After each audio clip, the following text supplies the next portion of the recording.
Ullas S ಕಿರುವಾಸೆ guarantee news ಚಾನೆಲ್ನ metro bureau head 2009ರಲ್ಲಿ ಪತ್ರಿಕೆ ಮೂಲಕ ಮಾಧ್ಯಮ ರಂಗಕ್ಕೆ ಕಾಲಿಟ್ಟ ಉಲ್ಲಾಸ್ ಅವರಿಗೆ ನ್ಯೂಸ್ ಚಾನೆಲ್ ಕೈಬೀಸಿ ಕರೆಯಿತು. ಮೊದಲಿಗೆ ಕಾಪಿ ಎಡಿಟರ್ ಆಗಿ ಡೆಸ್ಕ್ನಲ್ಲಿ ಕೆಲಸ ಮಾಡಿದ ಉಲ್ಲಾಸ್ ನಂತರ ಮೆಟ್ರೋ ರಿಪೋರ್ಟರ್ ಆದರು. ಹಲವು ನ್ಯೂಸ್ ಚಾನೆಲ್ಗಳಲ್ಲಿ ಮೆಟ್ರೋ ವರದಿಗಾರಿಕೆ ಬಳಿಕ ಮೆಟ್ರೋ ವಿಭಾಗದ ಮುಖ್ಯಸ್ಥರೂ ಆದರು. ಕೊರೋನಾ ವೇಳೆ ಜೀವದ ಹಂಗು ತೊರೆದು ವರದಿಗಾರಿಕೆ ಮಾಡಿದ್ದ ಉಲ್ಲಾಸ್ ಬೆಂಗಳೂರಿನಲ್ಲಿ ಎದುರಾಗಿದ್ದ ಆಂಬ್ಯುಲೆನ್ಸ್ ಸಮಸ್ಯೆ, ಆಕ್ಸಿಜನ್ ಕೊರತೆ, ಆಸ್ಪತ್ರೆಗಳ ಕಳ್ಳಾಟದ ಬಗ್ಗೆ ವರದಿಗಳನ್ನು ಮಾಡಿ ಸರ್ಕಾರಕ್ಕೆ ಬಿಸಿ ಮುಟ್ಟಿಸಿದ್ರು.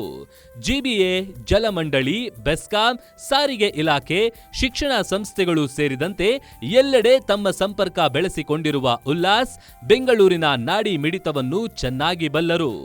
ಬಿಬಿಎಂಪಿ ಚುನಾವಣೆ, ವಿಧಾನಸಭಾ ಚುನಾವಣೆಗಳು ಹಾಗೂ ಲೋಕಸಭಾ ಚುನಾವಣೆ ಸಂದರ್ಭದಲ್ಲೂ ಉಲ್ಲಾಸ್ ಹಗಲಿರುಳು ವರದಿಗಾರಿಕೆ ಮಾಡಿದ್ದಾರೆ. ಬೆಂಗಳೂರಿನಲ್ಲಿ ಭಾರಿ ಮಳೆಯಿಂದ ಪ್ರವಾಹ ಎದುರಾದಾಗ, ಕಸದ ಸಮಸ್ಯೆ ಎದುರಾದಾಗ ಕೂಡಲೇ ಸ್ಥಳಕ್ಕೆ ಧಾವಿಸಿ ಗ್ರೌಂಡ್ ರಿಪೋರ್ಟ್ ಮಾಡುವ ಉಲ್ಲಾಸ್ ಸ್ಥಳೀಯ ಆಡಳಿತಕ್ಕೆ ಚುರುಕು ಮುಟ್ಟಿಸುವ ಕೆಲಸ ಮಾಡ್ತಿದ್ದಾರೆ.